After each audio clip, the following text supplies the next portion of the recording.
আসসালামু আলাইকুম। আজকে আমি তৈরি করে দেখাবো কুলচা বা নান। পানিরভাবে এটা খুব সহজেই আপনারা যে কেউ তৈরি করে নিতে পারবেন। তো আমার এই ভিডিওটা যদি ফলো করেন খুব সহজেই পানিরভাবে এই কুলচাটা তৈরি করে নিতে পারবেন। প্রথমে আমি নিয়ে নিচ্ছি 1.5 কাপ ময়দা, দিয়ে দিচ্ছি 1 চামচ চিনি, হাফ চামচ লবণ, 1 চামচ ইস্ট, দিয়ে দিচ্ছি 1 চামচ সাদা তেল। এগুলো ভালোভাবে আমি মিশিয়ে নেব। মেশানো হয়ে গেলে গরম পানি দিয়ে একটা ডো তৈরি করে নেব। প্রথম অবস্থায় ডোটা আমি একটু নরমভাবে তৈরি করব। রেস্টে দেওয়ার পরে যতটুকু ময়দা আপনাদের প্রয়োজন সেই অনুযায়ী আপনারা সুন্দর নরম একটা ডো তৈরি করে নেবেন। তো দেখুন আমার ডোটা কেমন হয়েছে। এখন আমি ওপরে তেল দিয়ে এটা 30 মিনিটের জন্য রেস্টে রেখে দেব।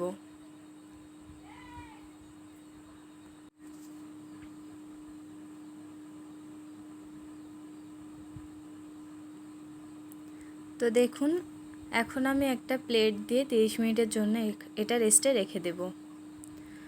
তো এ পর্যায়ে আমি আলুর পুরটা তৈরি করব। এখানে আমি কিছু আলু নিয়েছি সেদ্ধ করা, একটা গ্রেটারের সাহায্যে এটা আমি গ্রেট করে নেব।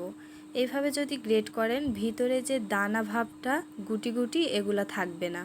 আপনারা চেষ্টা করবেন একটা গ্রেটারের ছোট ছিদ্র দিয়ে এটা গ্রেট করে নেওয়ার।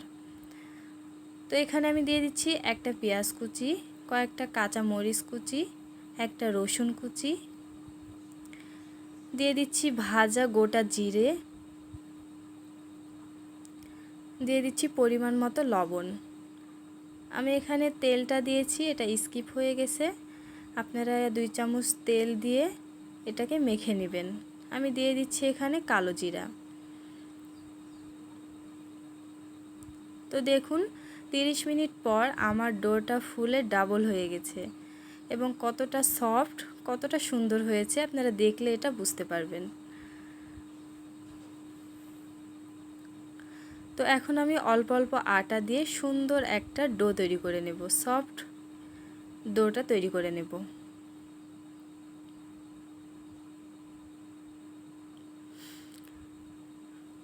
তো আমার ডো তৈরি করা হয়ে গেছে। এখন আমি একটা লেচি নিয়ে মাঝখানে একটু গর্ত করে এখানে আলুর পুরটা আমি দিয়ে দেব।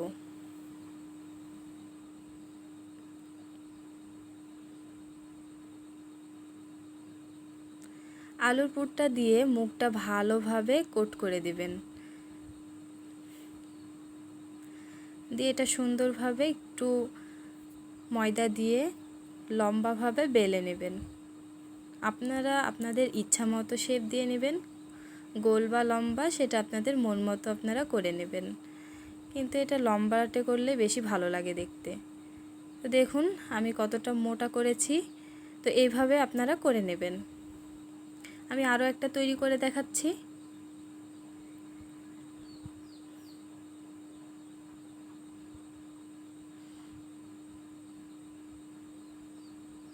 তো একইভাবে আমার বাকি যে কুলচাটা আছে সেগুলো আমি তৈরি করে নেব। একটু দেখতে সুন্দর করার জন্য, ডেকোরেশনের জন্য আমি উপরে দিয়ে দিচ্ছি কালো জিরা। কালো জিরাটা দিয়ে হালকা হাতে বেলে নেব। বেলা হয়ে গেলে এখন আমি একটা কড়াইয়ে সামান্য পানি দিয়ে এটা যখন ফুটে আসবে এটার মধ্যে আমি দিয়ে দেব কুলচাগুলা। এটা দিয়ে একটা ঢাকনি দিয়ে ঢেকে এটা ফুলে আসা পর্যন্ত আমরা অপেক্ষা করব। মিডিয়াম আঁচে আপনারা এটা করতে থাকবেন। দেখুন দেওয়ার সঙ্গে সঙ্গে আমার হালকা ফুলে উঠেছে। আর বাকি যে ছিদ্রটা আছে কড়াইয়ের মুখের সেটা আপনারা একটা কাগজ বা একটা কিছু দিয়ে এটাকে আটকিয়ে দেবেন। তো দেখুন আমার কুলচাটা অনেক সুন্দর ফুলে উঠেছে। আমি এখন এপাশ ওপাশ করে এটা সুন্দরভাবে ভেজে নেব। এখন আমি দিয়ে দিচ্ছি 1 চামচ তেল। আপনার এটা অপশনাল, চাইলে দিতে পারেন, না চাইলে স্কিপ করতে পারেন। তো এপিট ওপিট করে আমি সুন্দরভাবে এটাকে ভেজে নেব।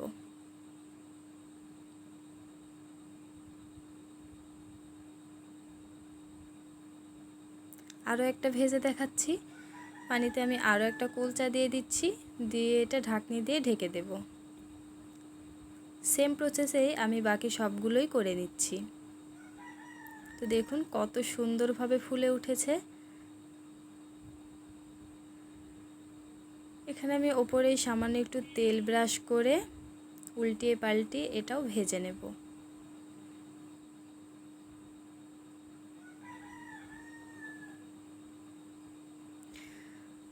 দেখুন পানির ভাবে যে এত সুন্দর কুলচা হয় সেটা একবার না করলে কখনোই বুঝতে পারবেন না।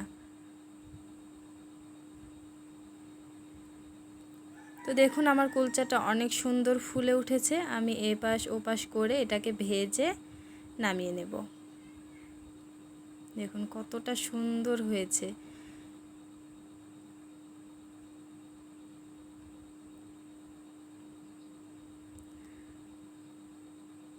তো আমার ভিডিওটা যদি ভালো লাগে প্লিজ আমার চ্যানেলটা সাবস্ক্রাইব করে দিবেন এবং পাশে থাকা বেল বাটনটি বাজিয়ে দিবেন। আল্লাহ হাফেজ।